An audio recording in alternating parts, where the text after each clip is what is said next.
Hey everyone! Tonight we're diving into the strange, ambitious, and sometimes eyebrow-raising world of medieval beauty standards. A world where looking healthy wasn't the goal.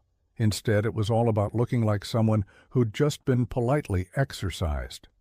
Before we jump in, take a moment to like the video and subscribe, only if you actually enjoy what I'm doing here, of course.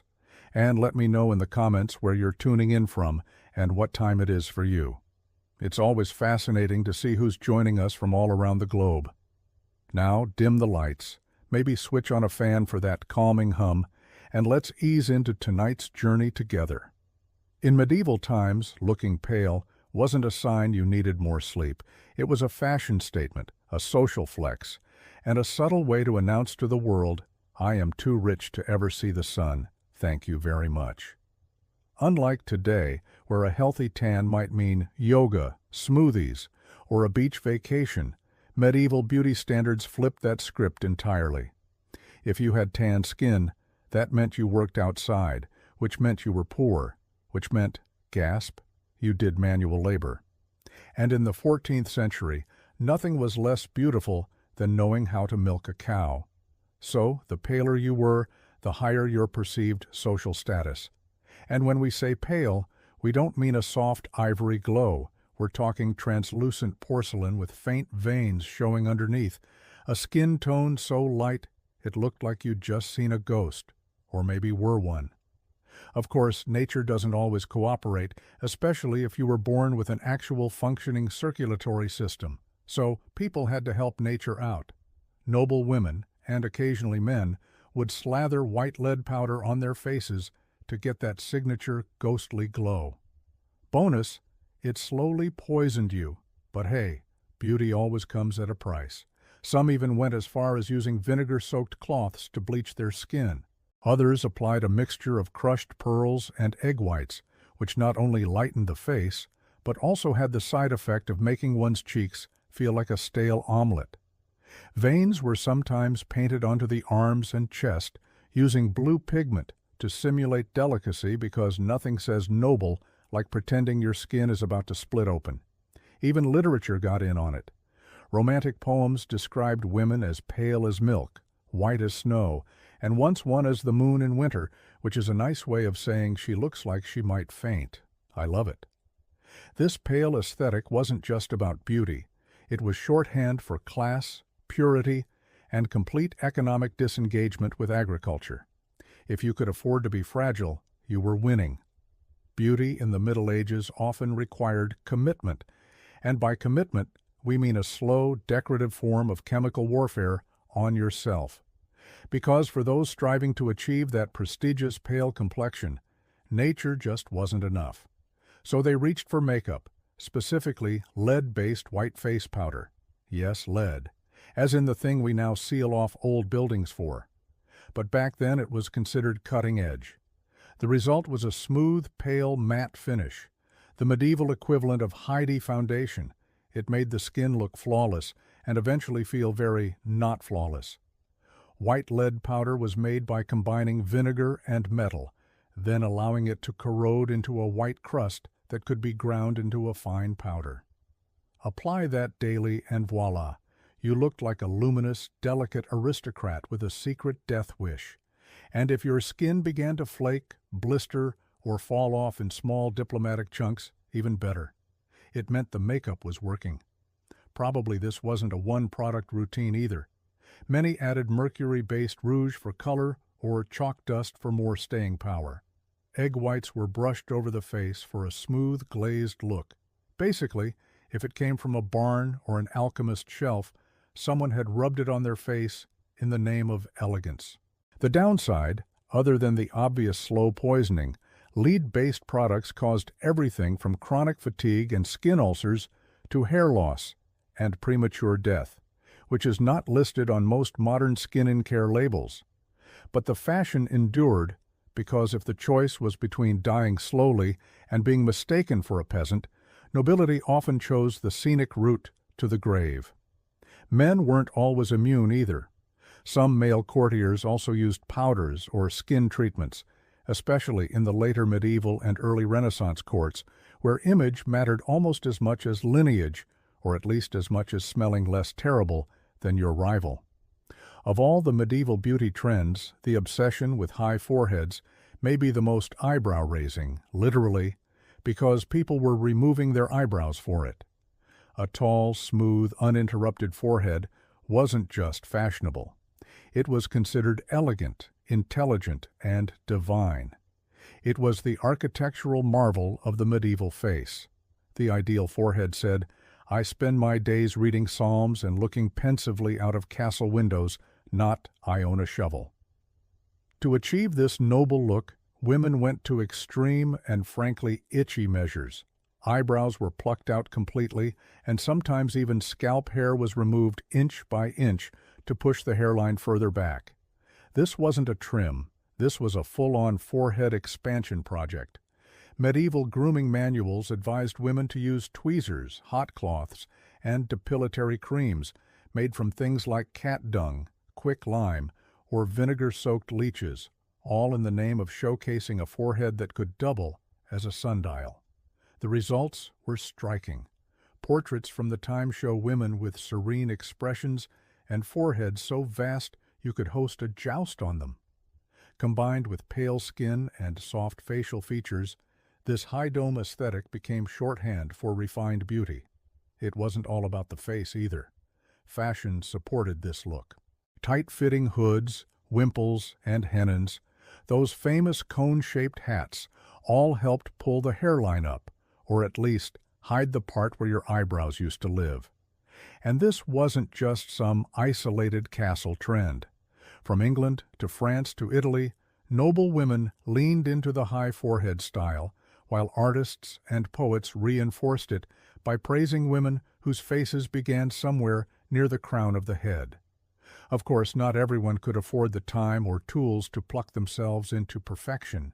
So, in a moment of medieval ingenuity, some women faked it by drawing their new forehead slightly higher and covering the rest with headbands or veils. That's right. The Middle Ages had their own version of contouring. It just involved a lot more fabric. In medieval Europe, eyebrows weren't just underappreciated. They were actively eliminated. Modern trends may celebrate bold brows, feathered arches, and TikTok tutorials. But in the 14th and 15th centuries, eyebrows were seen as unnecessary facial clutter. To achieve the ideal look, women plucked their eyebrows into near non-existence or erased them entirely. Why? Because a bare, smooth forehead was considered elegant and refined, and any sign of actual hair growth interrupted the aesthetic. Eyebrows were basically seen as stubborn weeds on the garden of the face. Some went even further and shaved the brow area completely, ensuring that not a single strand interfered with their alabaster hide glory.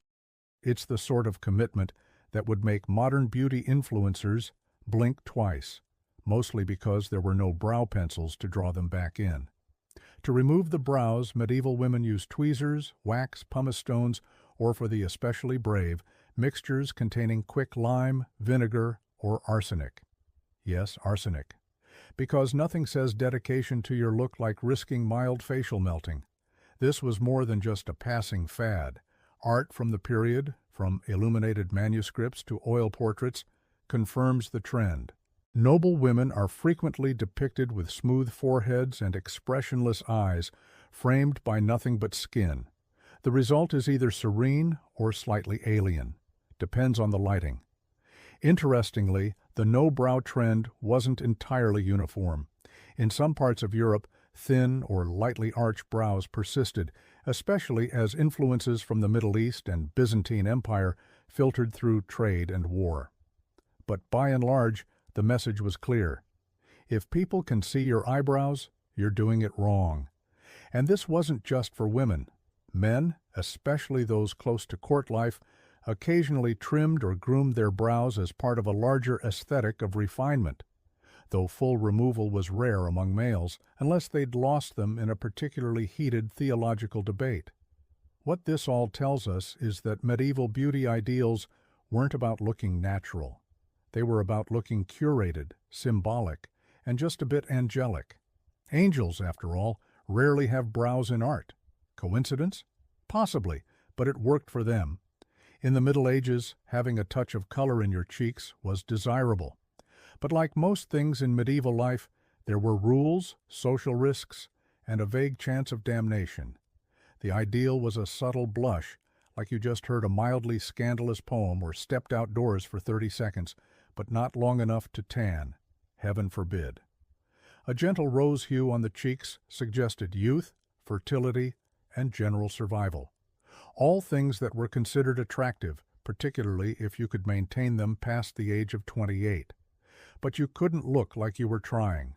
Applying rouge was considered vain, and vanity was suspiciously close to sin.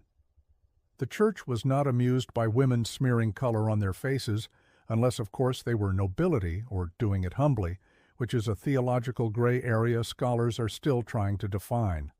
Still, women improvised. Common blush ingredients included beetroot juice, crushed strawberries, mulberries, or even coin, a deep red pigment made from crushed insects. Yes, bugs. Because beauty has never been kind. Some rubbed their cheeks to get that natural flush, while others used mixtures of red ochre or wine sediment, dabbed carefully to avoid detection by both clergy and judgmental neighbors. For the wealthy, rouge could be made from red lead or cinnabar, both of which were incredibly toxic. But the logic went something like, I may die young, but I'll die pink-cheeked and socially respected. Rouge was typically applied with cloth, fingers, or whatever tool was available that hadn't just been used to season a stew. Mirror access was limited. So many women relied on instinct, muscle memory, or the occasional honest maid.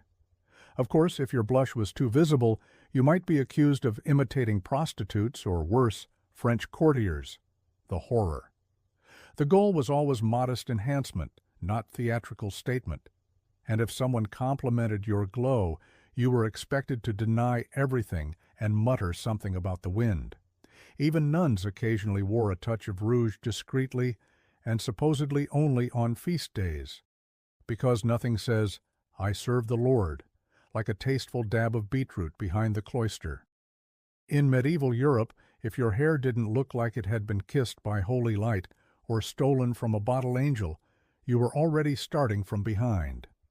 Blonde hair in particular was the medieval gold standard. It was associated with youth, beauty, virtue, and in case you needed divine backup. The Virgin Mary was frequently painted as a blonde, even though she was, geographically speaking, almost certainly not. But realism was less important than radiance.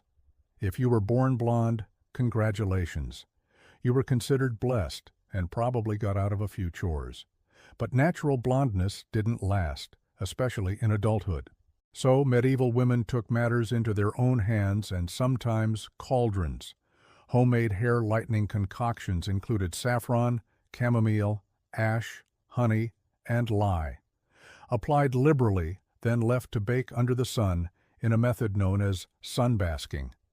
It worked best if you had the patience of a nun and the skin of a salamander. Some recipes also included urine, which was thought to help lift color. Whose urine? That part was less regulated, but as long as it gave your hair that celestial shimmer, it was deemed worth it. Beauty is, and always has been, a little bit disgusting. Hair texture mattered too. Loose, long, wavy locks were the ideal, preferably cascading down your back like a divine curtain. But this luxury was reserved for unmarried women. Once married, your golden mane was to be hidden under veils, nets, and head wraps. Because apparently the moment you said, I do, your hair became a national security risk. For noble women, hair was often braided, twisted, or tucked into elaborate styles, especially when attending court or religious events. These hairstyles were frequently accessorized with silk ribbons, beads, or embroidery, just in case you needed to remind the room you didn't shear sheep for a living. Men weren't left out either. While not quite as judged, men with thick golden locks were often romanticized in poetry and art. Knights with flowing hair charging into battle were the medieval version of shampoo commercials. In medieval Europe, hair was a lot like money. If you had it, you didn't necessarily show it off unless you were trying to get married. Then suddenly, it became a strategic asset. Unmarried women were encouraged to wear their hair long and loose as a symbol of purity and innocence, though not too loose, unless you were going for the ethereal forest maiden look, which was only socially acceptable if you were, say, an actual saint or being martyred. Otherwise, a gentle braid would suffice. But once married, your hair was immediately banished from public view. Congratulations, you now had a husband and an obligation to wrap your locks tighter than a monastery's wine budget. Enter the world of veils, wimples, nets, and kifs. A medieval wardrobe of modesty that could make even the most radiant blonde disappear under 3 layers of beige linen. These coverings weren't just modest, they were practical. They protected hair from smoke, lice, and unsolicited compliments from troubadours. The most dedicated women layered their coverings. A coif, a close-fitting cap, might be worn under a veil, which could then be pinned beneath a wimple that wrapped under the chin. The effect, you looked like a pious, well-bundled sandwich, and that was the goal.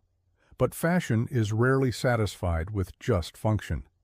As time went on, headwear got more elaborate. Nets were embroidered with gold thread. Veils were starched into geometric shapes.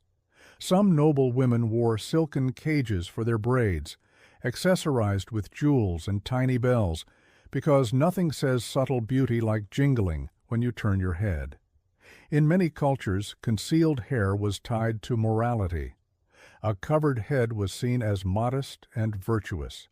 Exposed hair on a married woman, however, could get you compared to a lady of the night, or worse, a French woman.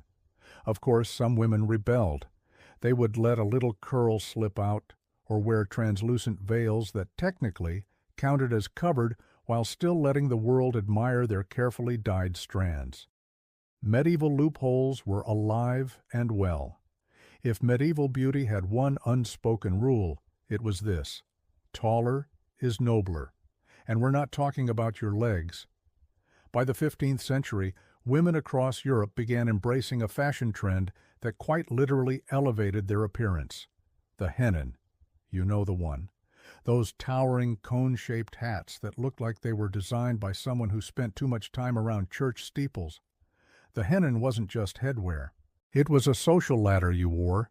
These hats could reach upwards of 2 ft, sometimes even more, especially among the French and Burgundian elite. The taller the hennin, the higher your status, and the more doors you smacked into on your way to dinner. Often made from fine silk, velvet, or brocade, hennins were structured with wire frames, giving them that dangerously aerodynamic shape. A sheer veil usually cascaded from the tip, adding movement, mystery, and a good chance of getting caught in candles. Now, getting your hair to fit under one of these things was an art in itself. Hair was braided and stuffed up into the cone, or sometimes completely shaved around the forehead. Forehead real estate again, to help the hennin sit properly. Comfort was not part of the design brief, but hennins weren't the only vertical obsession. Some women wore heart-shaped escapons, which looked like 2 croissants glued to either side of the head, or butterfly hennins, where veils were spread out like wings. Great for drama, not so much for rain. Outside of nobility, most women stuck with veils, linen caps, or circlets. Simpler, less dangerous, and less likely to be mistaken for a siege weapon. Clergy and conservative thinkers, as expected, were less than enthused. They warned that such ostentation invited vanity, sin, and possibly neck strain. Still, hennins remained popular among those who could afford them, much like most terrible but fashionable ideas throughout history. And while men didn't wear towering cones, they had their own style statements. Think feathered caps, fur-trimmed hoods, and pointy shoes that could double as fencing equipment. In medieval times, a woman's ideal body wasn't meant to be athletic, curvy, or toned. No, the goal was to appear delicate, demure, and possibly recovering from a fainting spell. The ideal figure was slim, soft, and slightly ethereal, like someone who lived on honey water, courtly poems, and perhaps one figure weak. The ideal medieval eyes were large, clear, and soulful, the kind that seemed to whisper, "I'm full of virtue, and maybe just a hint of melancholy." Think of eyes that looked as if they had personally witnessed the fall of man and were still politely recovering. Poets of the period couldn't get enough of them. They described eyes as luminous orbs, dewdrops of heaven, or pools of pure devotion. What they rarely said was bloodshot, allergy-ridden, or I was up all night churning butter.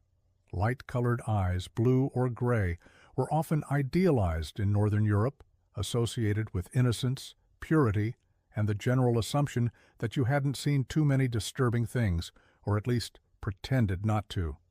In Southern Europe, darker eyes were admired too, especially if they came paired with a noble lineage and a good doughy. Enhancing the eyes was challenging. There were no medieval eyeliner pens, just charcoal soot and optimism. Some women dabbed a little black powder around the lashes to make the eyes look bigger, risking irritation, blurry vision, or starting the world's first accidental smoky eye. But most women relied on nature and strategic lighting. Want to look more wide-eyed? Stand near a candle. Want to look virtuous? Look downward at all times, even if you trip over the cat. Interestingly, slightly tearary eyes were admired. It suggested emotional sensitivity, piety, and perhaps that you just finished praying or reading something uplifting, like a 300-line poem about chastity.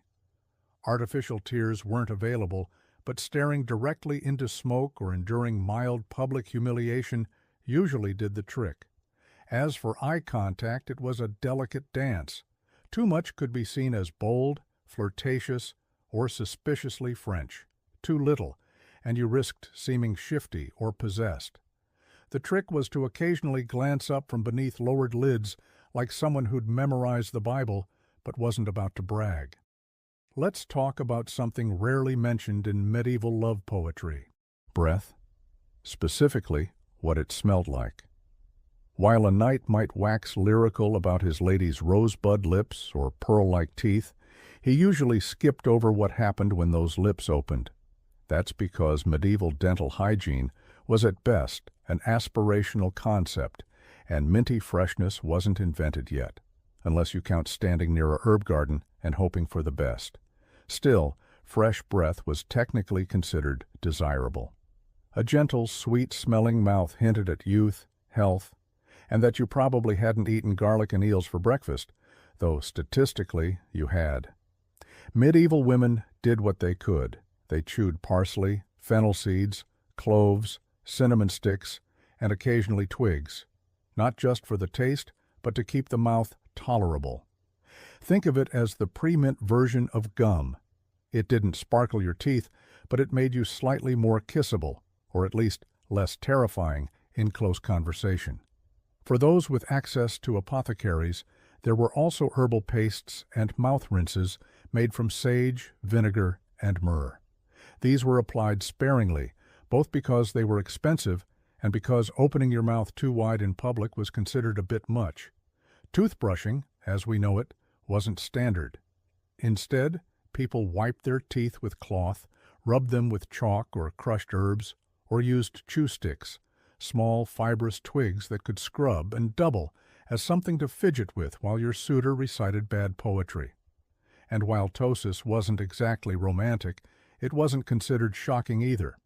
After all, everyone had bad breath to some degree, and they all had bigger problems like surviving winter or avoiding being burned as a heretic. For noble women, the trick was to minimize offense while maintaining grace. Conversations took place at arm's length. Public affection was limited. And when in doubt, fan yourself and look contemplative. Bonus points if you carried a small pomander, a scented orb filled with herbs to wave gently in your own direction, as needed.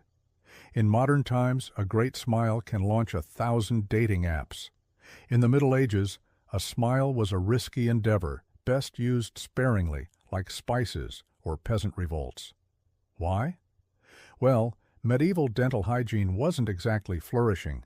Teeth were important, yes, but more for chewing bread than charming suitors. Most people had teeth that ranged from slightly questionable to actively terrifying, especially by age 30. So the fewer people saw them, the better. This wasn't entirely due to negligence.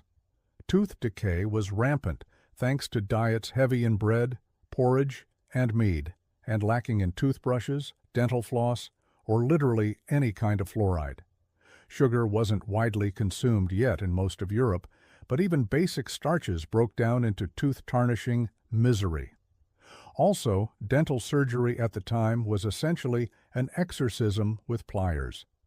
Despite this, a healthy smile was quietly admired, just not loudly celebrated. White, even teeth were rare, and seen as a mark of youth and fortune, and perhaps a miracle. But people weren't going around flashing big toothy grins like medieval toothpaste commercials. In fact, a demure closed-lip smile was far more fashionable. Think I might be contemplating a sonnet rather than I'm thrilled to be here. Some women even used powders made of sage, salt, or ground-up coral to try and clean or whiten their teeth. These methods were mildly effective and mostly abrasive. Imagine brushing with sand and hoping for the best. But overall, teeth were tolerated, not flaunted. Medieval art, for instance, almost never depicts open-mouthed smiles. Even saints and angels usually keep their mouths politely closed, as if they too were quietly aware of the risks of showing murs. Men weren't immune either. A knight might win the heart of a lady with his bravery and chiseled jawline, but no ballad ever included the line, "Hispids gleamed like ivory." There's a reason Troubadour sang about eyes, hair, and hands, not breath, and bite alignment. When it came to medieval beauty standards for men, the expectations were oddly specific. You didn't need to be chiseled like a Greek statue, but you also couldn't look like you'd just fallen off a hay cart. The sweet spot was somewhere between ready to joust and could write a poem about jousting without actually doing it. The ideal man was tall, lean, broad-shouldered, and very importantly, nobly unbothered. Not overly muscular, that suggested labor, but not soft either. That suggested laziness or too much me. You wanted to look like you could swing a sword, but only if the squire was busy. A defined jawline, high cheekbones, and a straight nose were all considered attractive. Think prince in an illuminated manuscript rather than village strongman. A well-groomed beard or a smooth, clean-shaven face was acceptable depending on the region and era. But either way, it needed to look intentional, not like you'd been lost in the woods for a week. Hair was typically shoulder-length and styled, especially for noblemen. Curls were in fashion in many courts, especially if they occurred naturally or looked like they did. Some men even used curling irons, yes, really, small heated rods or herbal rinses to enhance texture and shine, because nothing says I'm above manual labor, like sitting for 45 minutes while your page boy styles your fringe. Clothing played a huge role in enhancing the male silhouette. Padded shoulders, cinched waists, and fitted tunics helped create the ideal body shape with extra emphasis on posture. A nobleman did not slouch. He glided, often with a hint of disdain. And if a man did happen to be naturally muscular, that was fine, as long as he wasn't caught actually working with those muscles. Fighting in wars was acceptable. Hauling barrels was not. Above all, the look was effortless. You weren't supposed to try to be attractive. You were simply born noble. And that alone made you appealing. A kind of medieval version of hot without trying, except instead of a gym membership, you inherited land and a falcon. In an era where bathing was technically optional and plumbing was mostly a dream with a Latin name, scent management became an art form. And not the glamorous walk through a cloud of Chanel No. 5 kind of art, more the Massette and Prey variety. To be fair, people did bathe, just not as often as we'd hope, especially depending on the century, location, and plague frequency. So, to keep from offending nostrils, human and divine, medieval men and women turned to the electory power of herbs oils, and perfume pouches. Let's begin with the commander, a small hollow ball made of metal worn on a chain or pinned to clothing and filled with strongly scented herbs like cloves, rosemary, cinnamon, sage, and occasionally something ominously labeled powder of roses. These weren't just for elegance, they were portable smell shields. Think of them as the medieval version of walking around with a freezy grenade. The nobility also favored perfumed gloves, handkerchiefs, and even scented combs. Everything was fair game for aroma enhancement, including hair, which was sometimes doused with floral waters or vinegar infusions that smelled slightly better than sweat and desperation. Speaking of sweat, yes, people absolutely sweated. Medieval garments were heavy, summers were hot, and deodorant was still several centuries away from reinventing armpits. The solution, layers of linen, which absorbed sweat and could be washed more frequently than the woolen or silk outer garments. Some added herbal sachets to their underlayers, hoping to combat odor with fragrant optimism. Bathhouses were a thing, especially during the early medieval and late medieval periods, but access varied wildly. The church eventually frowned upon communal nudity, which really put a damper on hygiene enthusiasm. So many turned to dry bathing, which is exactly as unrefreshing as it sounds. Wiping yourself with a cloth, then spritzing on scented water, and pretending that counted. And then there were the overachievers, people who kept flower petals in their shoes or stuffed herbs in their bed linens to smell vaguely like someone who had recently seen a garden.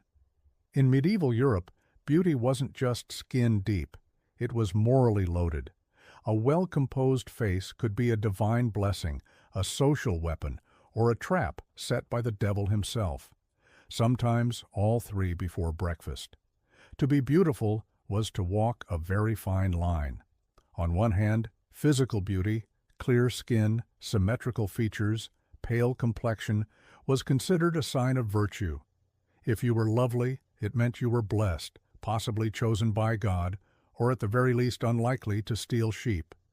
Poets, preachers, and painters alike described beauty as evidence of a pure soul. But there was a catch. If you knew you were beautiful, or worse, if you used that beauty to your advantage, you immediately became suspect. Vanity was a sin, remember? And showing too much interest in one's appearance hinted at pride, seduction, or worst of all, French tendencies. Medieval sermons warned that women's beauty could tempt men into sin, which of course was entirely the woman's fault.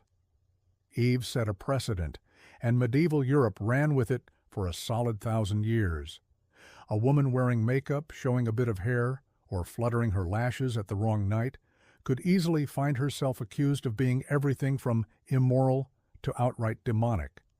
Some even believed that beauty could be an illusion, a sorceress's disguise, a glamour conjured by witches to lead righteous men astray. This may sound dramatic, but remember, this was a time when bad weather could get you burned at the stake. Conversely, those who were plain or ill-featured were sometimes assumed to be morally deficient or just unfortunate. The idea that outward appearance reflected in a character wasn't just popular. It was doctrine in some circles. Beauty meant grace. Ugliness meant punishment, illness, or divine disappointment. Of course, all of this made things spectacularly confusing. Be beautiful, but don't try too hard.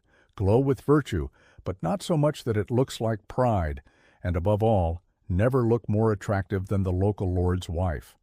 That was a one-way ticket to a silent convent or an unusually convenient illness. So, in the end, medieval beauty standards weren't just about aesthetics. They were a full-blown moral tightrope, balancing vanity, virtue, and whatever powdered lead was left in your makeup kit. The Persian immortals were more than just elite troops. They were a statement, a living symbol of imperial strength, precision, and unyielding continuity. Their origins trace back to the very birth of the Achaemenid Empire under Cyrus the Great in the 6th century BCE. At a time when Persia was rapidly transforming from a regional power into a sprawling imperial juggernaut, Cyrus understood something vital. An empire needs a backbone, not just administrators and governors, but an elite force that could project dominance, inspire loyalty, and suppress rebellion with equal efficiency. Thus, the Immortals were born. The name Immortals wasn't just a bit of royal flair, it was a logistical and psychological masterpiece. According to Herodotus, their strength was always kept exactly at 10,000 men. If one man died, fell ill, or was wounded, he was instantly replaced. The numbers never wavered. From the outside, it seemed they could not be diminished, could not be weakened, and above all, could not die. Whether myth or clever bookkeeping, the image stuck, and the name endured. Immortality, in this case, wasn't about individual survival. It was about the eternal presence of Persian might. These men weren't random conscripts. To be an immortal meant being selected from among the Persian nobility, or at least from families of high status and proven loyalty. Training began young. Discipline was brutal. Loyalty to the king unquestionable. They were expected to be not just warriors, but exemplars of aid values, order, obedience, and composure under pressure. They were also richly dressed, robes of fine materials, scale armor beneath their garments, and often armed with a spear, bow, short sword, and a wicker shield. Their appearance was as calculated as their tactics. Persian kings weren't just sending warriors into battle. They were sending a mobile political message wrapped in silk and steel. From the plains of Lydia to the deserts of Egypt, wherever the Persian Empire expanded, the Immortals followed. They stood behind kings, beside thrones, and at the front of the battlefield. If you saw them approaching, you didn't just see soldiers. You saw the unbroken heartbeat of the empire. Immortals didn't blink. Immortals didn't retreat. Immortals endured. And that's exactly what made them terrifying. The appearance of the Persian Immortals was no accident. It was psychological warfare. These men weren't covered head to toe in gleaming bronze like Greek hoplites. No, the Immortals looked otherworldly, like a wave of richly dressed shadows sweeping across the land. Their uniforms blended regal flair with military function.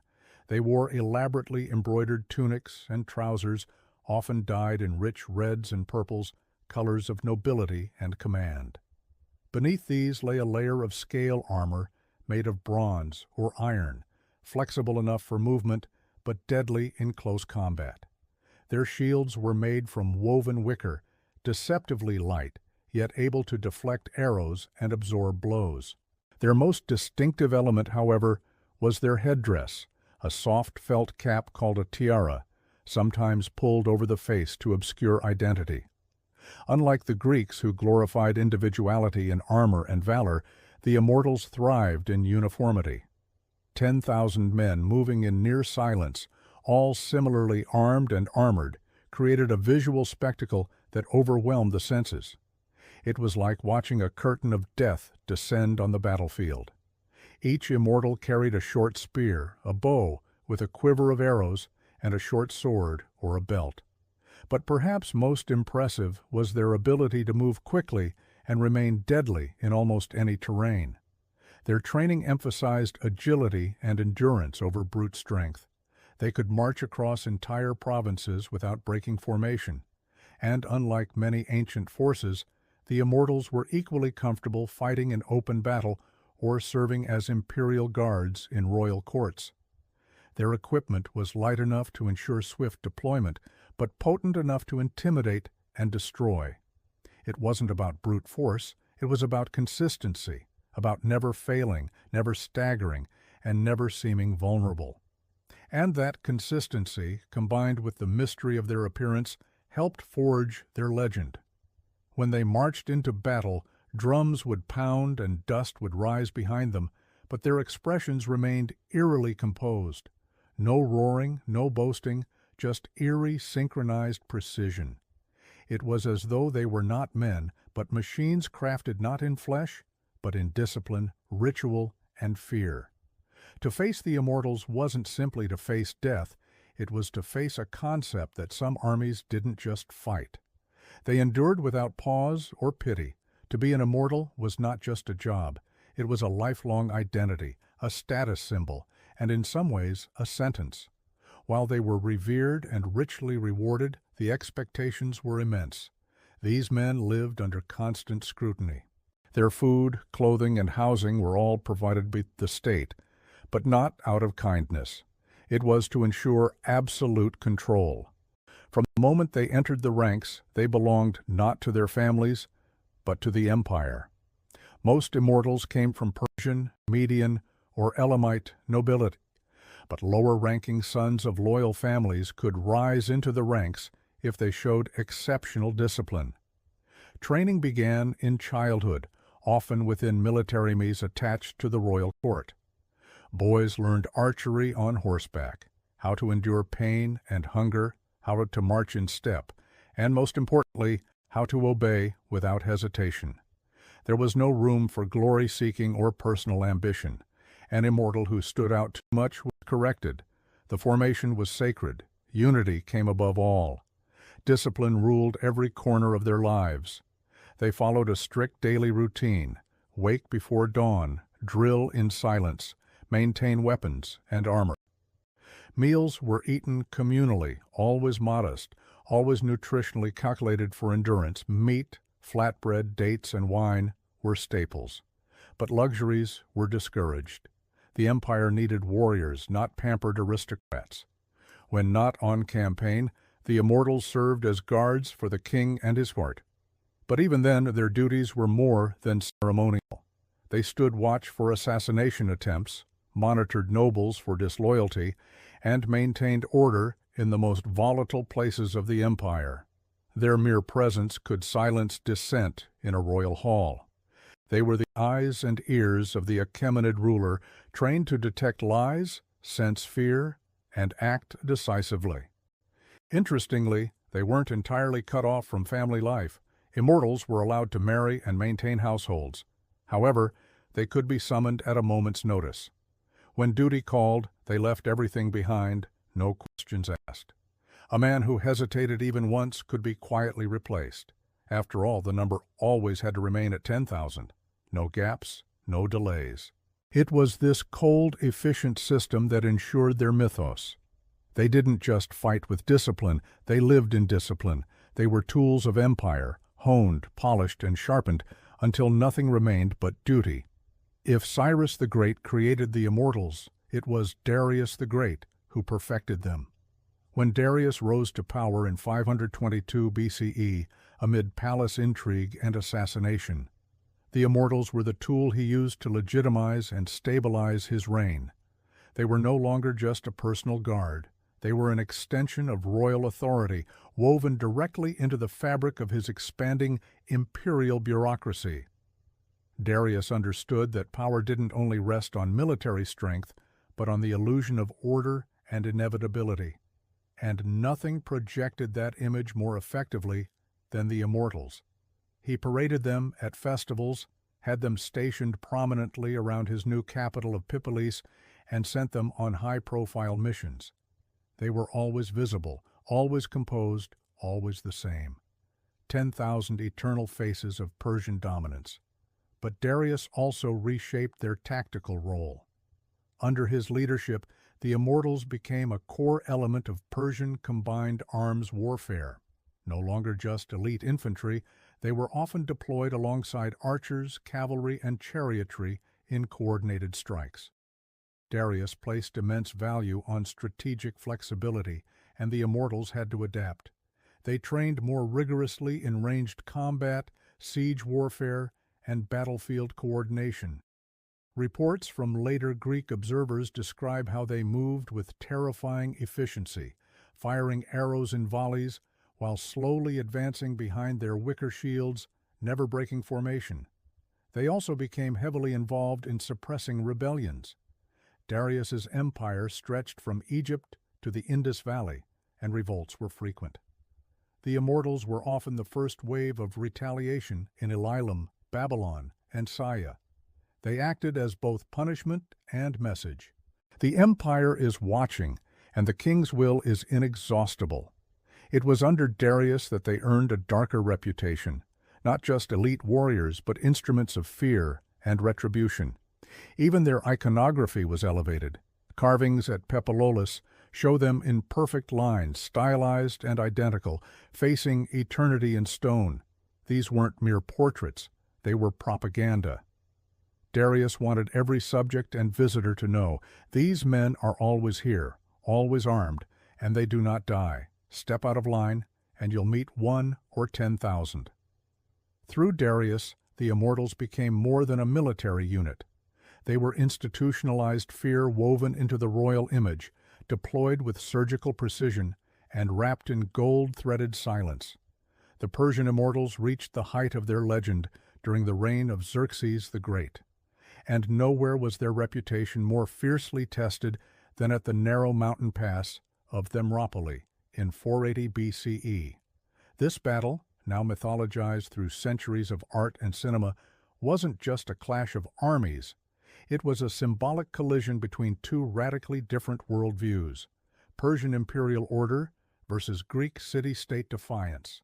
And at the center of the storm stood the Immortals. When Xerxes invaded Greece with what ancient sources claimed was the largest army the world had ever seen, he brought the Immortals as his personal vanguard. They didn't just guard him. They were a scalpel in the heart of chaos. Their reputation alone preceded them. The Greeks had heard of the 10,000 who never died, the elite troops who served kings like gods and fought with flawless precision. At Thermopylae, they met resistance that rattled their mythos. King Leonidas and his few thousand Greeks, most famously 300 Spartans, held the narrow pass against wave after wave of Persian attacks. On the second day of battle, Xerxes ordered the Immortals to break the Greek line. It was meant to be a crushing blow. After all, these were the elite of the elite. But what followed was not the instant rout Xerxes expected. The Immortals, skilled as they were constrained by the tight geography of the pass. Their bows were nearly useless in such confined space, and their shorter spears couldn't reach past the long dory of the Greek hoplites. For hours they clashed with disciplined Spartans who fought in tight, interlocking phalanxes, trained from childhood for exactly this kind of combat. The Immortals suffered losses, heavy ones. Herodotus noted, perhaps with some glee, that they were no more successful than the ordinary troops. It wasn't just a military defeat. It was a rupture in their image. The Immortals had always appeared untouchable, gods of war in silk and scale. But at Thermop, they bled, they died, and for the first time, the illusion of their immortality cracked under the weight of Spartan spears and Greek defiance. Yet even in defeat, they remained terrifying. They adapted, they regrouped, and they marched again. Immortality, after all, wasn't about invincibility. It was about endurance. The most fascinating part of the Persian Immortals wasn't just their training or battlefield tactics. It was their system. What truly made them immortal wasn't magic or divine favor. It was administration. Cold, efficient, relentless bureaucracy. When one immortal fell, whether in battle due to illness or by retirement, another took his place instantly. No mourning, no ceremony, just a seamless substitution. The total number always remained exactly 10,000. This wasn't a poetic exaggeration. It was by design. The Achaemenid Empire ran on logistics, and the Immortals were the prime example. They had a constantly maintained pool of trainees and understudies, young men being groomed to fill vacancies the moment they appeared. These replacements were kept in the capital, supervised, drilled, and rotated through lesser duties until called up. This internal structure made the Immortals far more than a static elite unit. They were a living system of excellence, always regenerating, always evolving. To facilitate this, records were kept with meticulous care.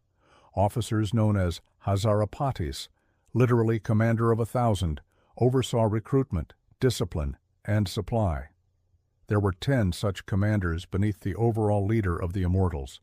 Below them, a web of sub-commanders, scribes, and quartermasters ensured every man had the correct arms, rations, lodging, and medical support. Lose a man in Egypt. A replacement is dispatched from Sawa. A soldier breaks a leg during patrol in Media. His successor is already packing his gear. This machinery extended beyond just military readiness. It was psychological. The illusion of 10,000 unchanging warriors was a tool of imperial terror. If you killed one, another immediately stepped into his place. It didn't matter who they were individually, the identity was irrelevant, the presence was eternal. Like a hydra of discipline and silk, the Immortals created the illusion of unstoppable force because the machine never paused to grieve. Even off the battlefield, this system functioned flawlessly. If an Immortal's family became disloyal or politically compromised, he was quietly removed and replaced. No scandal, no drama. The line moved forward as if nothing had changed. This mechanism, so alien compared to the glory-seeking Greek ethos, was perhaps the Immortals' greatest strength, not skill, not courage, but the cold certainty that they could never truly disappear. While the Persian Immortals are remembered as warriors, they were also something far subtler, diplomats in armor. In the Achaemenid worldview, military force wasn't just about conquest, it was about presence. And the Immortals were often deployed not just to fight, but to be seen, to enter foreign courts as living representations of Persian elegance and power. Their silken robes, gilded weapons, and perfect discipline made them terrifying in battle, but mesmerizing in peace. When ambassadors arrived in foreign lands, the Immortals often accompanied them, not for protection, but as spectacle. Imagine a small elite escort entering a Greek or Babylonian city. 10 men, perfectly synchronized, dressed not in rough leather or blood-stained bronze, but in fine tunics laced with gold, silent and unreadable, behind their soft felt headdresses. They didn't shout or threaten, they didn't need to. Their very existence was a negotiation. In satrapies' provinces, Immortals were regularly stationed to remind local governors where true power resided. They rarely interfered with civil rule, but they were always there watching. A whisper of sedition could bring a squad of them to a governor's door. Rebellion in the provinces was often stopped before it began, simply because the alternative facing the Immortals was too dreadful to consider. Even within the royal court, their presence was multifunctional. They acted as ceremonial guards during Norse festivals, coronations, and diplomatic receptions. But behind the scenes, they monitored courtiers, sniffed out treason, and enforced the king's will with silent efficiency. Some historians argue they acted almost like an internal intelligence agency, an ever-present warning that loyalty was not optional. This dual identity, warrior and envoy, enforcer and ornament, was part of their genius. Unlike most elite units of ancient times who lived for the glory of battle alone, the Immortals served a much broader imperial strategy. War was just one tool. Theirs was an empire held together not just by swords, but by symbols. The Immortals understood that fear and awe are siblings. In foreign courts and remote palaces, their arrival sent a clear message: the king is watching. The empire is eternal, and resistance is not worth the cost. And in this way they fought wars without ever unshathing a blade. All empires age, and so do their legends. By the later years of the Achaemenid Empire, the Immortals were still feared, still respected, but no longer invincible. The machinery that had once made them immortal began to rust, not with a dramatic collapse, but with slow, creeping inefficiency. As Persian kings grew increasingly detached from the battlefield, more concerned with courtly luxury and intrigue, the Immortals too began to shift. From hardened warriors into royal ornaments under kings like Artaxerxes and Darius III, the elite guard still existed, still dressed the part, still marched in perfect formation. But cracks had formed. Recruitment standards slipped. Political favoritism began to seep into their ranks. Where once only the most disciplined and loyal men were selected, Now nobles pulled strings to place unworthy sons into the sacred 10,000. The result was subtle but fatal: uniformity without spirit, discipline without heart. This decay became tragically obvious when Alexander the Great launched his invasion of Persia in 334 BCE.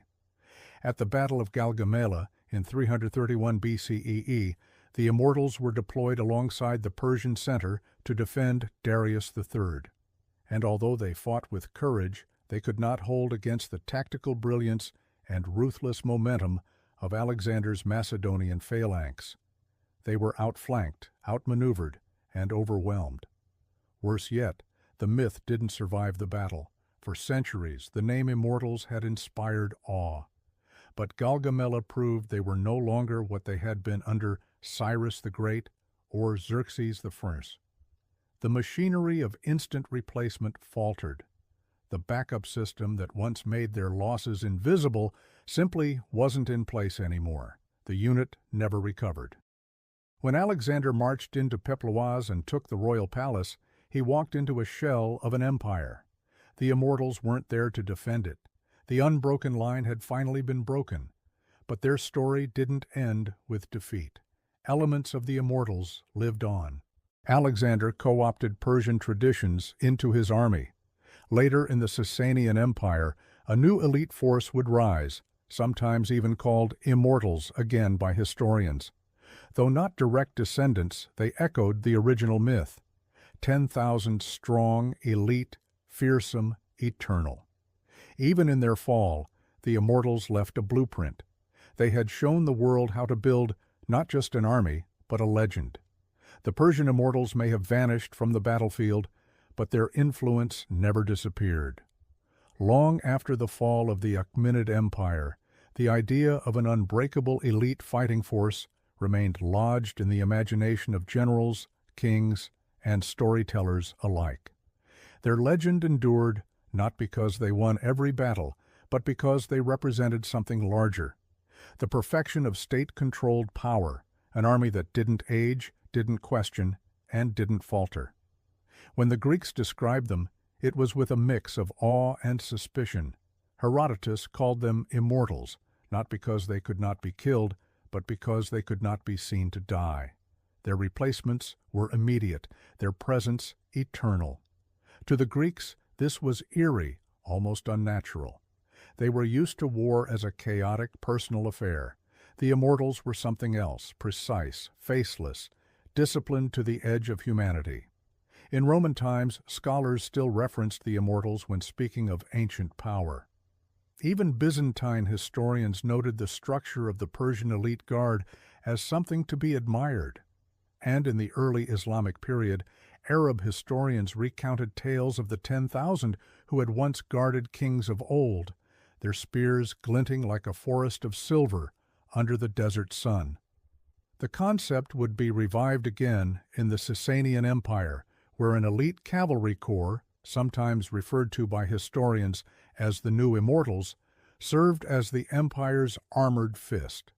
Though not directly descended from the Achaemenid unit, they carried the same mission, embodying imperial invincibility.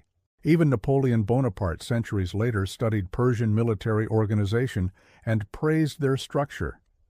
Culturally, the Immortals seeped into myth. Modern media often misrepresents them, turning them into monsters, demons, or masked assassins.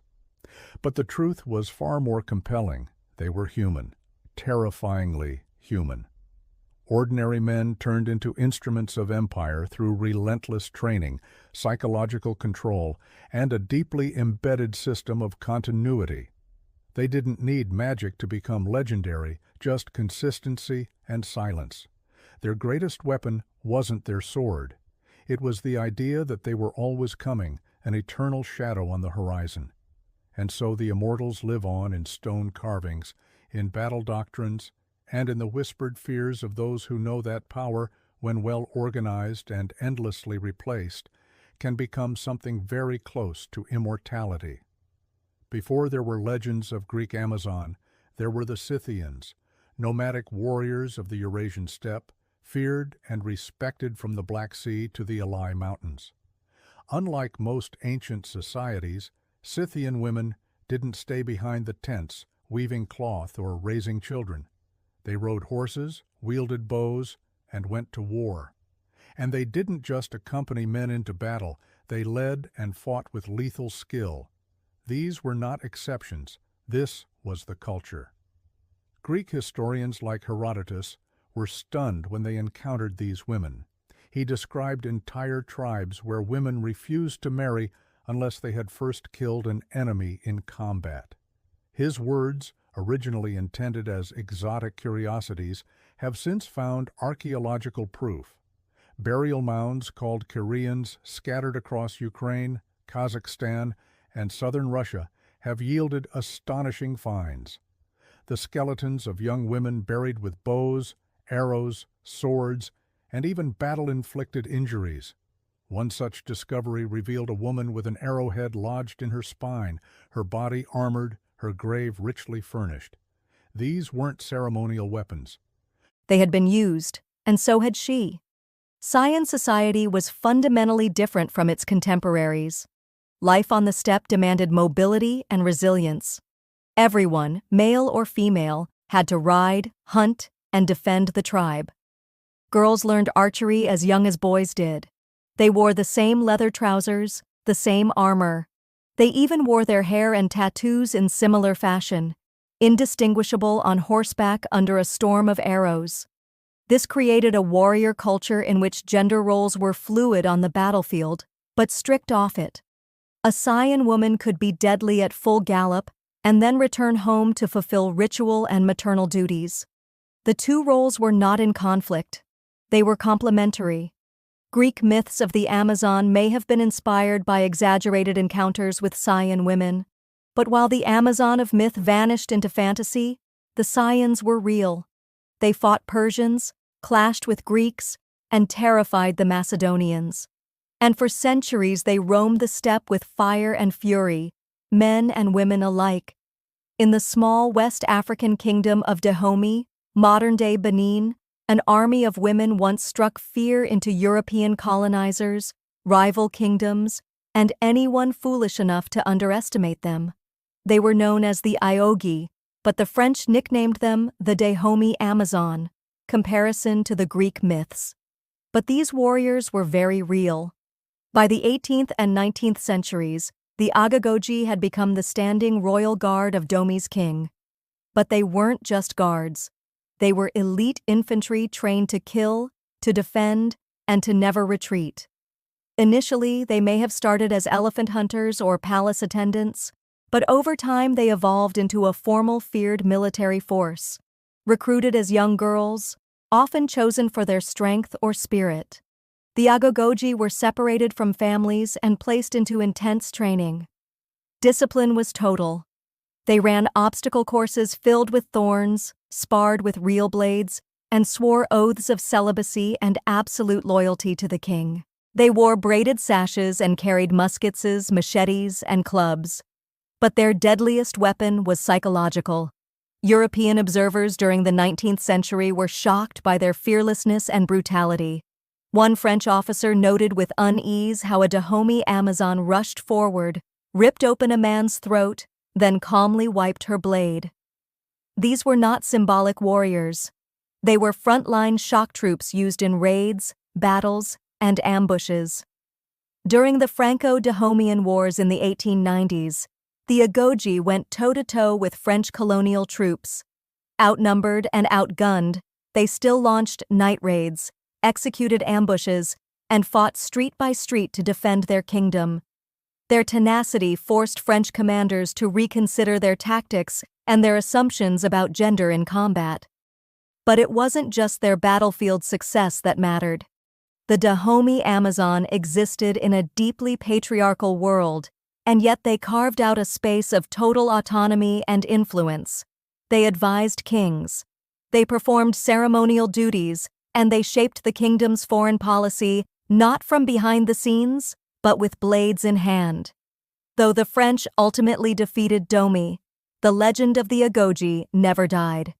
In fact, their legacy helped inspire modern fictional warriors like the Dora Milaje in Marvel's Black Panther. But truth, as always, is more impressive than fiction. In the shadowy pages of Japan's medieval history, one woman rides through blood and legend alike. Tomo Gozen, a samurai warrior of the late 12th century. She fought during the Genpei War, a brutal civil conflict between the Minamoto and Taira clans that gave birth to the first shogunate. Tomoe wasn't a symbolic figure or a passive consort. She was a commander, a swordswoman, and an archer trained in the deadly arts of the battlefield and feared for her precision in combat.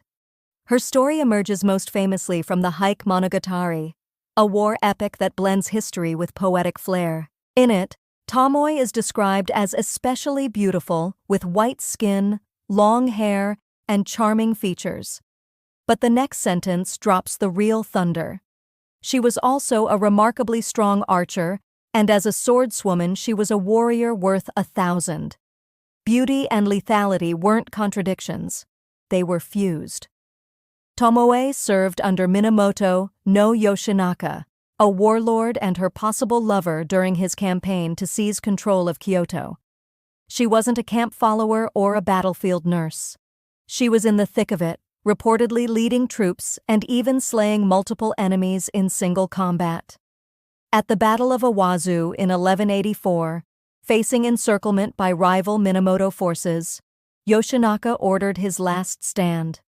Rather than flee, Tomoe chose to fight. In one of her most famous encounters, she's said to have dismounted a charging enemy horseman, wrestled him to the ground, and beheaded him on the spot. She then calmly remounted and continued into the chaos. That moment, possibly embellished, possibly true, has endured for centuries as a symbol of her unmatched composure and skill. But what happened to Tomo after the war remains a mystery. Some say she was captured and forced into marriage. Others say she became a nun, retreating into silence. Still others believe she vanished like a ghost back into the mists of legend. Whatever the truth, the legacy of Tomo Goen survived in theater, folklore, and national memory. In a society built on rigid gender roles and patriarchal control, Tomo Goen stood apart, blade drawn, head high, and utterly unafraid. She wasn't just fighting for her lord. She was fighting for her right to exist in a world that told her she shouldn't. In the 1st century CE, the Roman Empire was at its peak, disciplined, organized, and seemingly unstoppable. But then came Boudica, a flame-haired Celtic queen from Britannia, who nearly brought the Roman machine to its knees. Her name would echo through history as a symbol of raw vengeance, national pride, and the terrifying force of a woman with nothing left to lose. Boudica was the wife of Prasutagus, king of the Aini tribe in what is now eastern England. He was a client king under Rome, a puppet ruler allowed to maintain power as long as he kept the peace. But when Prasutagus died, Rome ignored his will and moved to seize his lands outright. In the process, Roman officials effagged Boudica publicly and, according to Tacitus, raped her daughters. It was a brutal humiliation designed to crush rebellion. Instead, it lit a wildfire. In 60 or 61 CE, Boudica united several British tribes and launched one of the most ferocious revolts in Roman history. And she wasn't a figurehead. Roman accounts describe her leading her army from a chariot, spear in hand, dressed in a flowing tunic and a massive gold torque around her neck. Her fiery hair streamed behind her as she rode, calling her people to war. She was part priestess, part general, and all fury. Her forces descended on Camillum, modern Colchester, burning it to the ground. Next came Londinium, the seed of modern London, where she slaughtered Roman colonists and razed the city. Historians estimate over 70,000 Romans and sympathizers were killed in just a few months. Her army left a trail of ash and shattered arrogance behind them. But the Romans under Governor Gaius Suetonius Paulinus regrouped. Despite being vastly outnumbered, they lured Boudica into a pitched battle where Roman discipline and formation tactics proved decisive. The rebellion was crushed. Boudica, facing defeat, is said to have taken poison rather than be captured. Though her uprising failed, Boudicca's legacy only grew. Roman historians painted her as a barbarian, and yet one whose courage and leadership were impossible to ignore. For the British, especially in later centuries, she became a symbol of resistance against tyranny, both foreign and domestic. In the war-ravaged steppes of Central Asia during the golden age of Mongol expansion, there emerged a woman who terrified warriors and embarrassed princes, not with a sword, but with sheer physical dominance.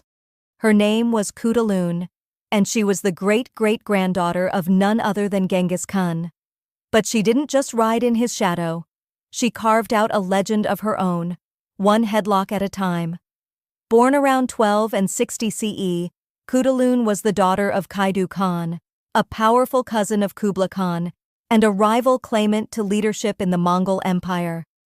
Kudalun was raised like a warrior prince, trained in archery, horse riding, and battlefield tactics.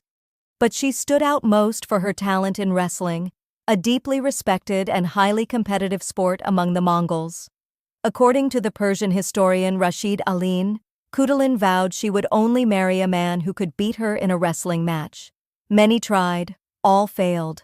Dozens of suitors walked away defeated and humiliated, some even wagering horses, gold or herds on their chances. It's said she amassed 10,000 horses from her victories, turning her into not just a champion, but one of the wealthiest women on the steppe. But Kudalun wasn't just tossing men onto the dirt for fun. She fought alongside her father in real battles, commanding troops and breaking enemy lines. During campaigns against both rival Mongol factions and Chinese forces, Kudalun was Kaidu's most trusted military advisor. He even considered naming her as his successor, an unprecedented move in a culture dominated by male warlords.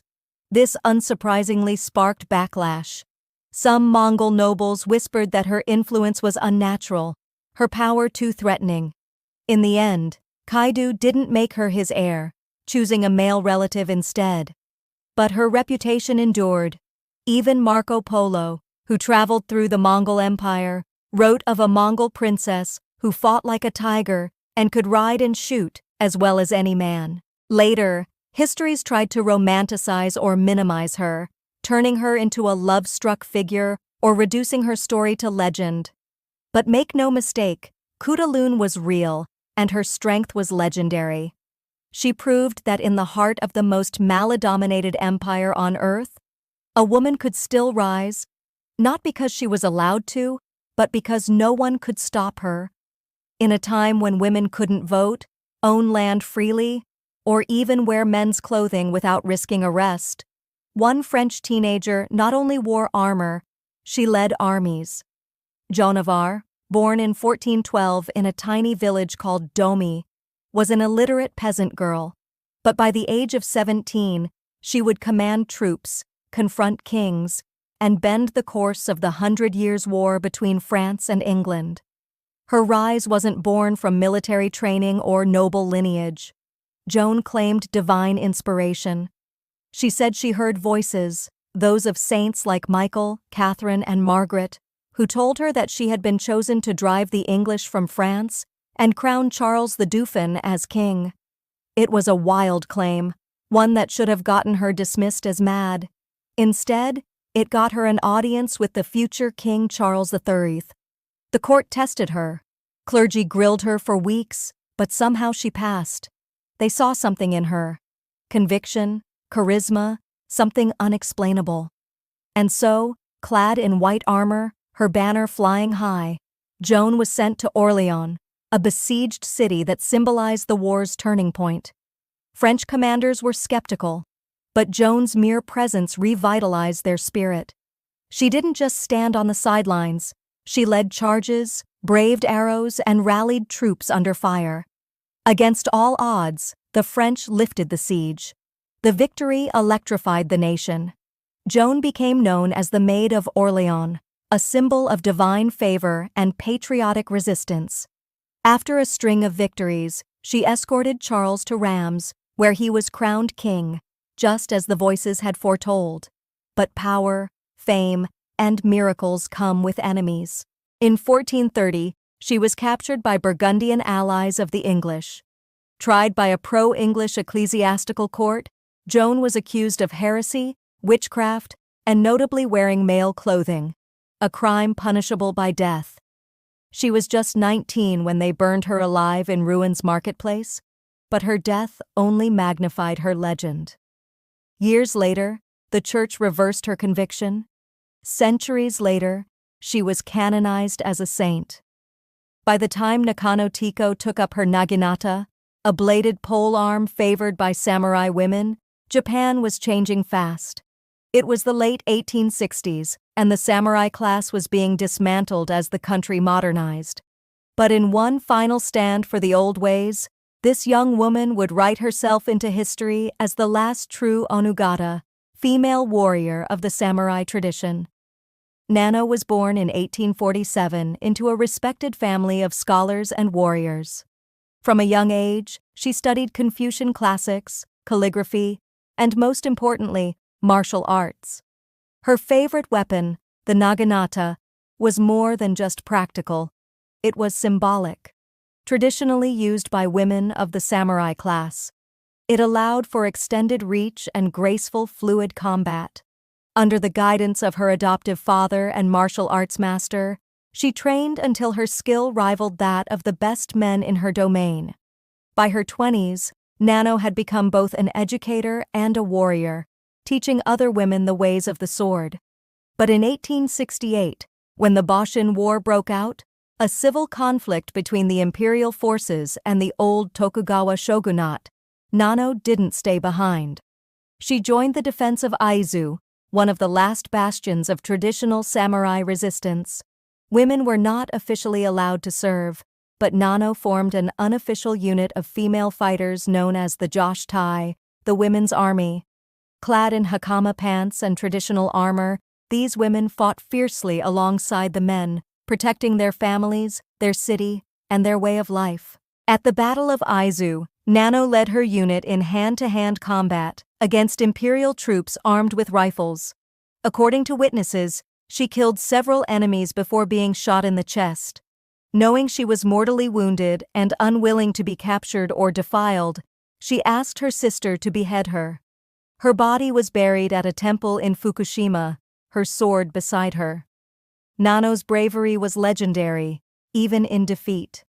Today, statues of her stand in Japan, particularly in Aizu, where she's remembered not only as a warrior, but as a woman who refused to bow to modernity, to patriarchy, or to death itself. In the smoldering ruins of World War II, one name sent shivers down the spines of German soldiers on the Eastern Front: Lyudmila Pavlichenko. Nicknamed Lady Death by her enemies, she wasn't a myth, a morale booster, or a propaganda figure. She was the real thing. A Soviet sniper who tallied 309 confirmed kills, including 36 enemy snipers. She was the most lethal female sniper in recorded history. Born in 1916 in what is now Ukraine, Pavlichenko was competitive from a young age. She was fiercely patriotic and a natural marksman. When Nazi Germany invaded the Soviet Union in 1941, she was just 24 years old and studying history at university. But instead of books, she picked up a rifle and volunteered for the Red Army. Officials initially suggested she become a nurse. She refused.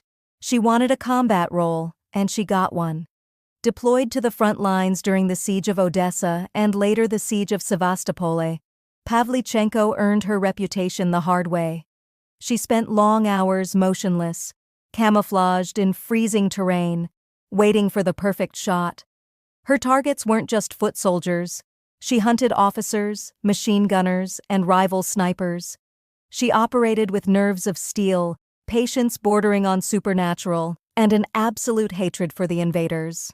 Her kill count climbed so high she was pulled from the front and sent on a diplomatic tour of the United States, Canada, and the UK. There, she met President Franklin D. Roosevelt and formed a friendship with Elena Roosevelt, who admired her composure and intellect. Pavlichenko gave speeches urging the Allies to open a second front in Europe, and mocking reporters who asked her sexist questions about makeup and skirt length. After the war, she didn't retreat into obscurity. She earned her degree, became a historian, and trained future generations of Soviet snipers. Though she suffered from war-related trauma and injuries, her legacy endured. She received the Hero of the Soviet Union Medal and remains a national hero in both Russia and Ukraine. In a world that often doubts the place of women in war, Lyudmila Pavlichenko didn't argue. She didn't protest. She simply did the job better than almost anyone who ever lived. For every famous name, Budaka, Tomoy Gozin, Lyudmila Pavlichenko, there are countless others whose stories have slipped through the cracks of mainstream history. History, after all, was largely written by men. And when women picked up swords, rifles, or spears, they were often omitted, downplayed, or turned into myth. But make no mistake, warrior women have been there all along across continents, across centuries, and their silence was not voluntary. Consider the Trung sisters of Vietnam, Trung Trac and Trung Gi, who led a rebellion against Chinese occupation in the 1st century CE. They rode elephants into battle, rallied thousands of followers, and ruled an independent state for 3 years before being crushed by superior Chinese forces. Their resistance is still commemorated today with temples and festivals in their honor, even though global history books rarely mention them, or the Ya Asantewar of the Ashanti Empire in West Africa, who in 1900 led a rebellion against British colonial forces. As Queen Mother, she rallied her people when the British demanded the sacred golden stool, the symbol of Ashanti sovereignty.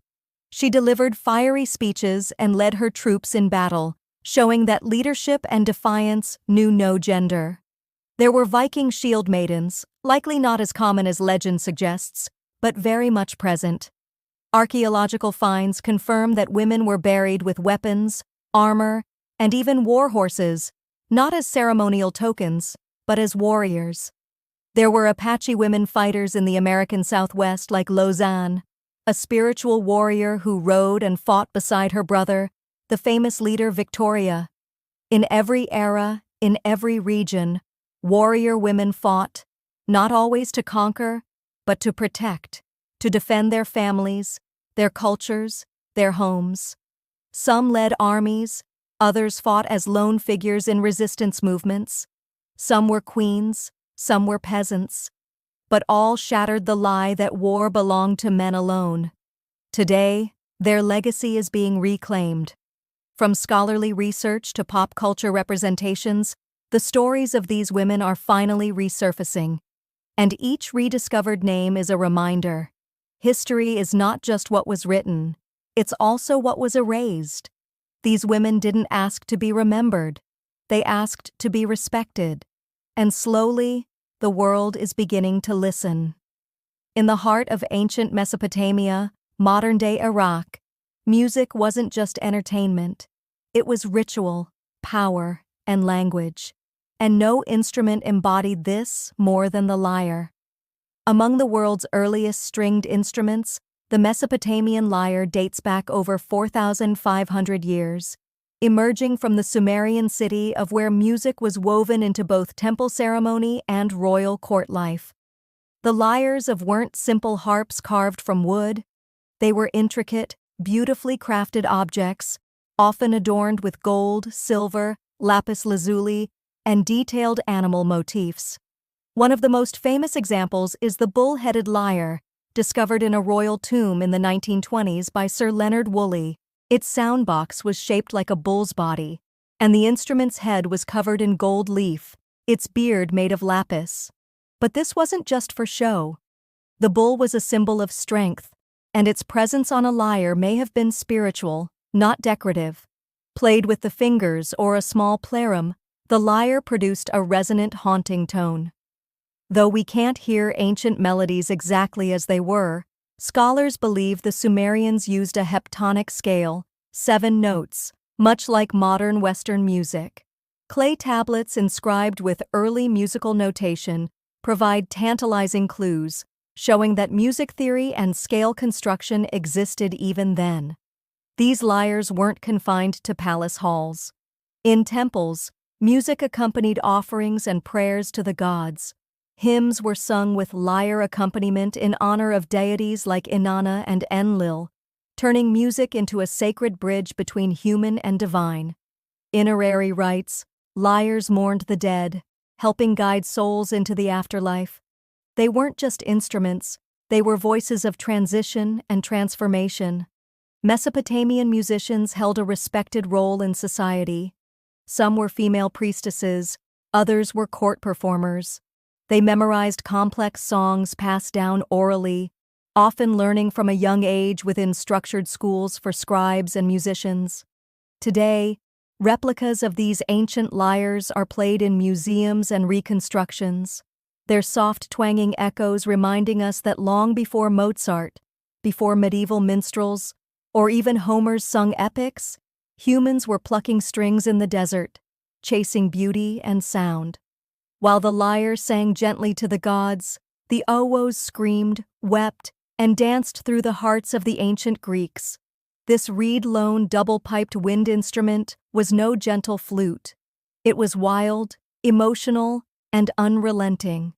To the Greeks, music wasn't just entertainment. It was ethos, a force that shaped the soul, and the allos embodied its most primal edge. Unlike the lyre, which symbolized harmony and order favored by Apollo, the allos was associated with Dionysus, god of wine, ecstasy, and madness.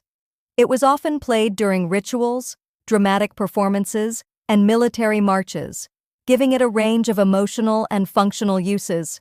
It consisted of two pipes, usually made of wood, bone, or ivory, each with its own reed and fingering holes.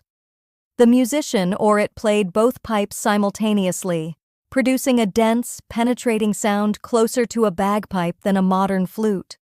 This required incredible breath control. Musicians often used a technique called circular breathing, inhaling through the nose while pushing air out through the cheeks, allowing them to play continuously. The effort warped their faces and puffed their cheeks so much so that athletes sometimes mocked all-it players for their awkward appearance.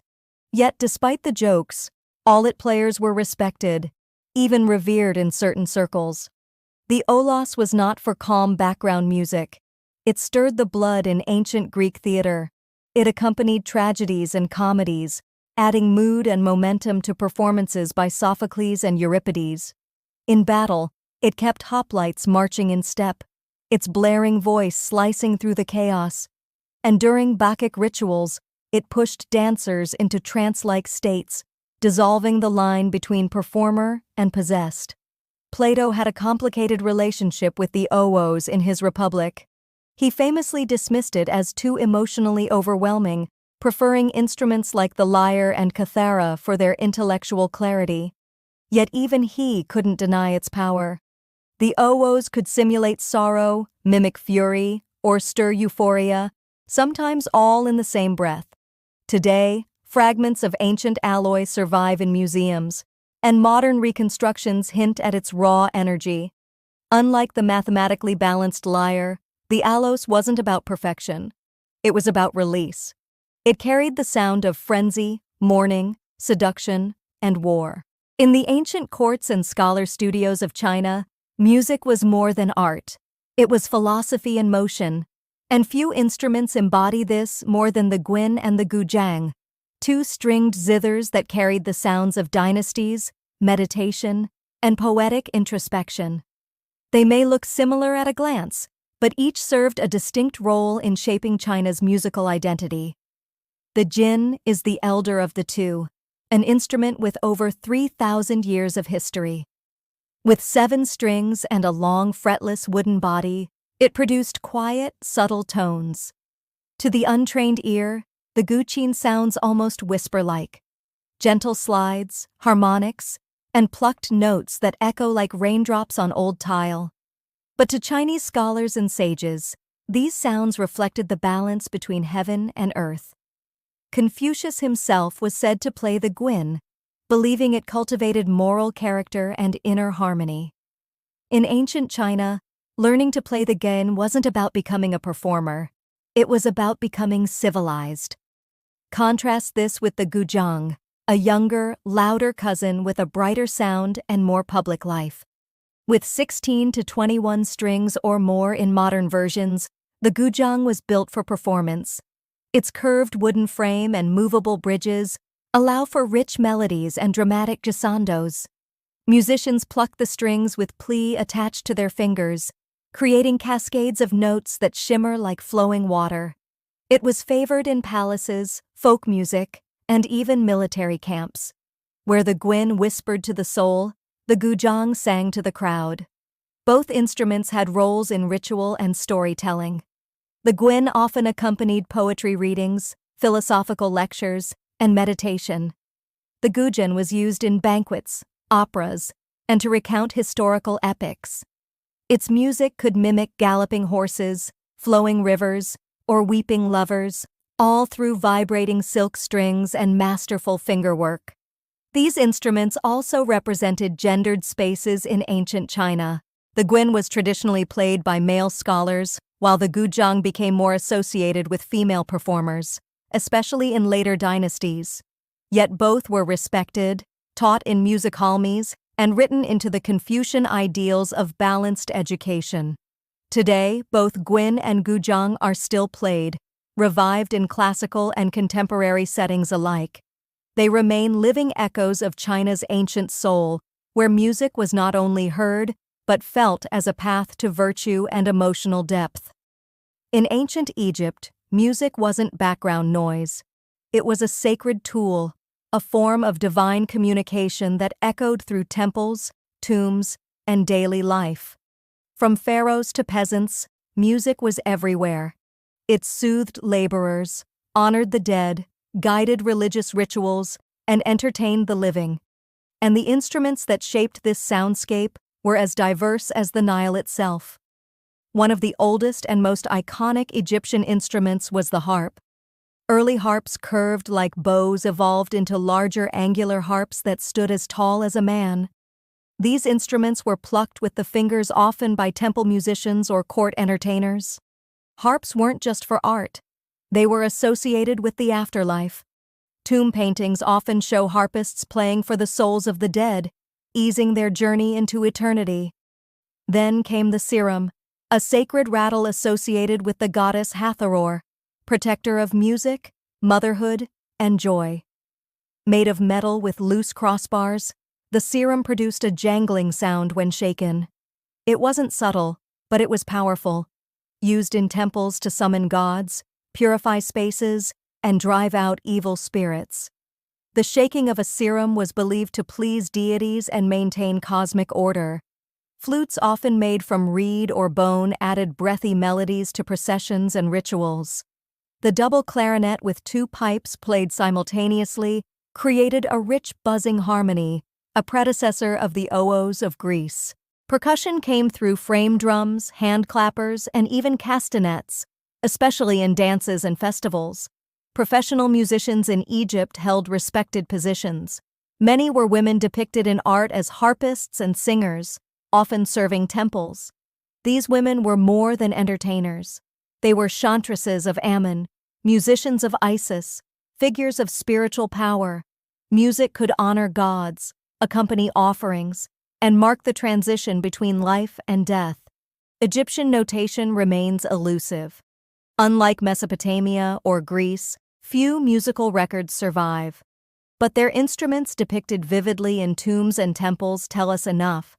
Ancient Egyptians understood music as structure, emotion, and magic. Even in death, music was essential. Instruments were buried with the elite, their owners believing they'd play again in the field of reeds, the Egyptian paradise. To them, music wasn't a pastime. It was eternity's language. Long before written words etched history into stone, ancient African cultures used something far more primal and immediate: rhythm. Across the continent, drums weren't just instruments. They were voices. They spoke, commanded, remembered, and summoned. In Africa's ancient societies, music, especially percussion, was a living, breathing language that carried stories, laws, identities, and the pulse of the divine. Drums varied by region and purpose. But one of the most iconic was the talking drum found in West Africa. Shaped like an hourglass and strung with leather cords, this drum could mimic the tonal language of the people. Skilled drummers could speak entire phrases by adjusting tension on the cords, while striking it with a curved stick.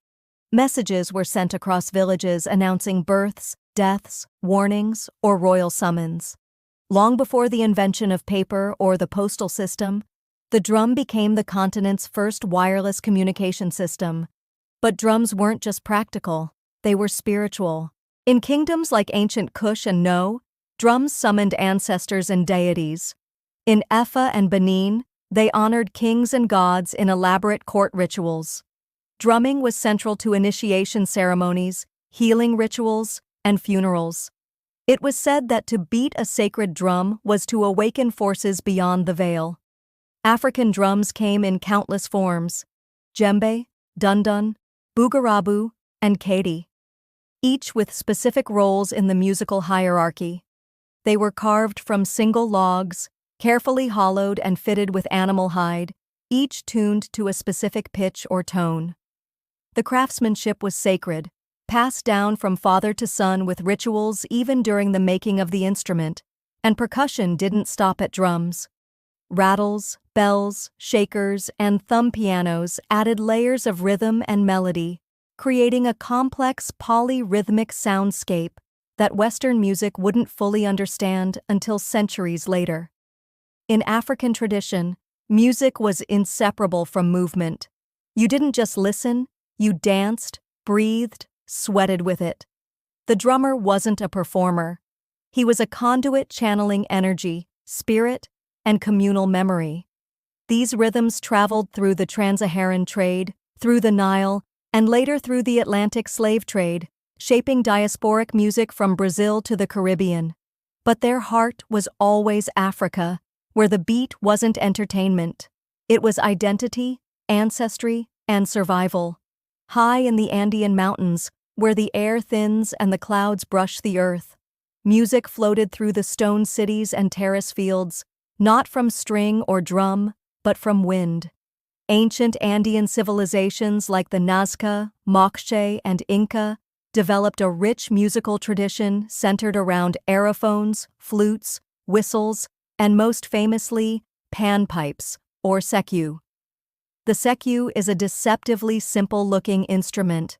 Multiple reeds or bamboo tubes of varying lengths lashed together in a row or stacked in double rows. Each tube plays one note, and players alternate rapidly between rows to create melodies.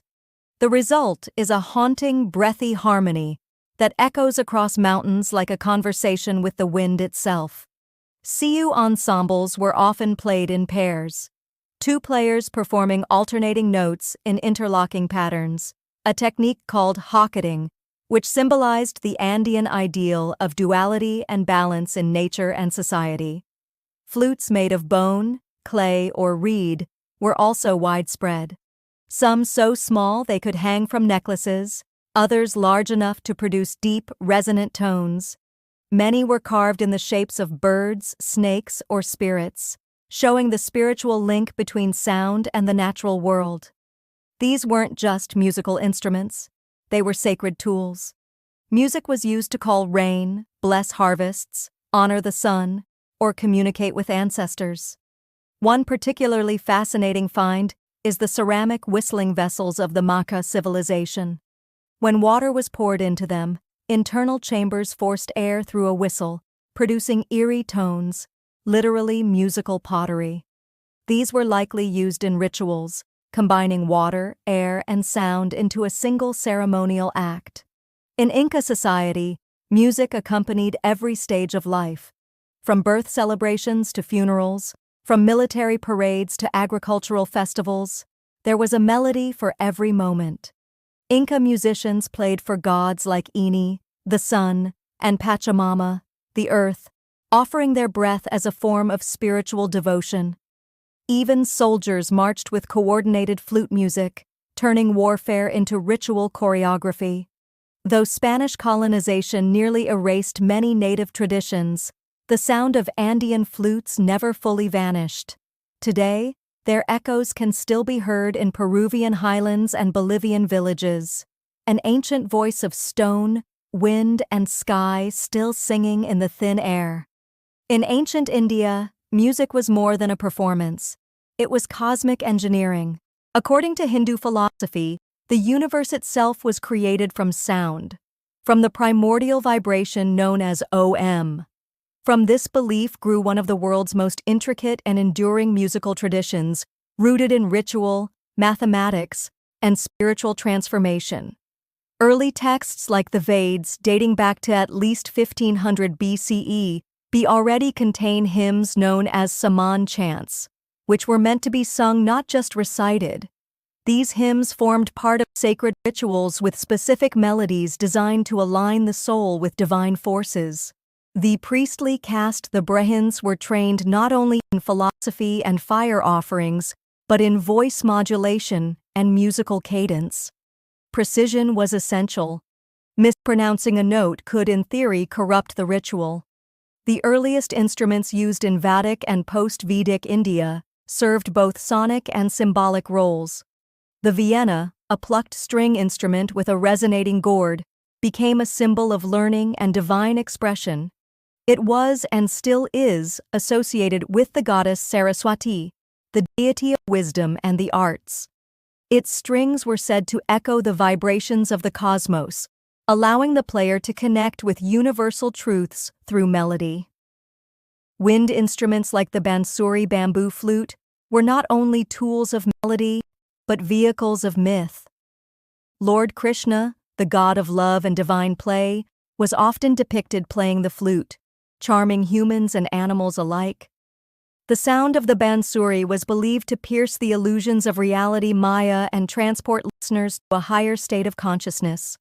Percussion also held immense power.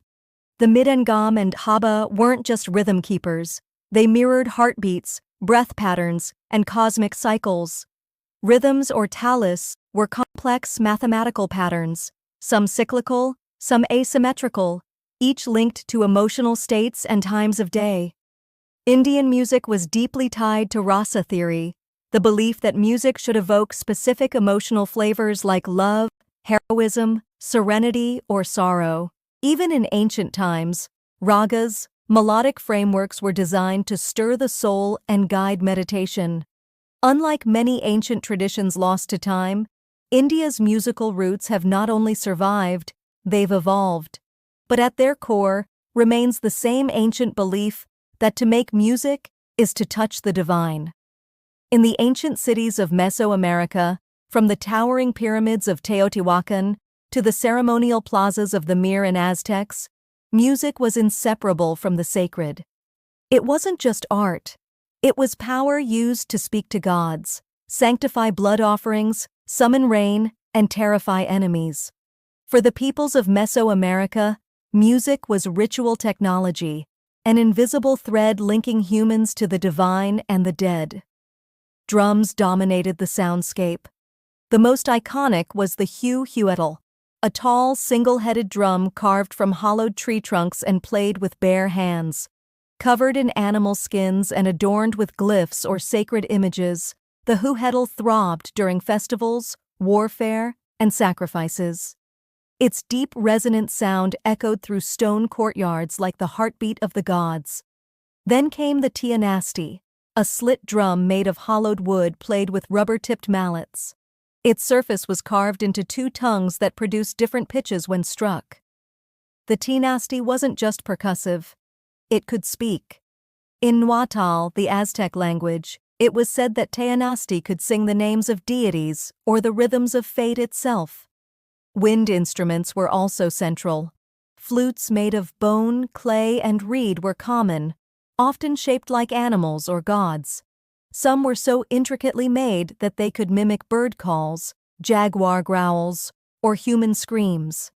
In fact, the infamous Aztec death whistle, shaped like a skull and blown like a flute, produces a blood-chilling shriek, possibly used during war or sacrificial ceremonies to strike terror into enemies or open portals to the spirit world. Music accompanied every major event: birth, coming-of-age rites, warfare, agricultural cycles, and death. Musicians and dancers trained in special schools, performing not just for crowds, but for the gods. Certain instruments were reserved for nobles or priests. Playing them incorrectly could be considered a spiritual offense. Even sacrifice, central to Aztec religion, was carried out to a musical score. Drums pounded, flutes wailed, and conch shells howled while hearts were offered to the sun. The music didn't soothe, it activated. It guided souls, fed gods, and kept the cosmic engine turning. In Mesoamerica, music wasn't a backdrop, it was the ceremony. It wasn't meant to entertain, it was meant to transform. Though the civilizations of antiquity have risen and fallen, their music has never truly died. It lingers, not always in sound, but in ritual, design, and cultural DNA. In many ways, ancient music was never meant to be preserved in sheet music or captured in recordings. It was passed through hands, mouths, and hearts, a living tradition encoded in memory and performance. Take the Chinese guine or Indian veena. These aren't museum pieces. They're still played today, often using techniques that have been passed down for millennia. Performers don't just mimic ancient sounds, they embody them. Each note carries centuries of philosophy, culture, and meditation. In a single pluck, you can feel the same longing or joy that an emperor or sage once felt. In Africa, the drums still speak. The rhythms of the gamber, the call and response of go, the syncopation of dance, all echo ancient practices that predate colonial maps or written history. Even in the Americas, the haunting breath of the Andean siku, or the thunder of powwow drums among indigenous tribes, reflects echoes of ancestral voices. Some instruments are direct descendants, others are inspired reinventions, but the roots are ancient. Even in modern Western music, ancient concepts survive. The 7-note heptonic scale used in Mesopotamia laid a foundation for modern harmony. Greek music theory, modes, intervals, ethos fed into early Christian chant, and the eventual birth of classical music and the instruments. The lyre became the lute which birthed the guitar. The olos' double reed design inspired the oboe and bassoon. But perhaps the most enduring legacy is the purpose of ancient music. It wasn't meant to sell tickets or top charts. It was ritual. It was healing. It marked birth and death, sowing and harvest, love and war. It meant something. Even today, music remains our universal language, able to stir emotion without words, to create community without walls. In a digital world overflowing with noise, ancient music reminds us that sound can be sacred, that rhythm can be memory and melody, a thread between worlds. Whether whispered from a gwyn, shouted through a war drum, or piped from a clay flute, the songs of our ancestors still echo. We just have to listen.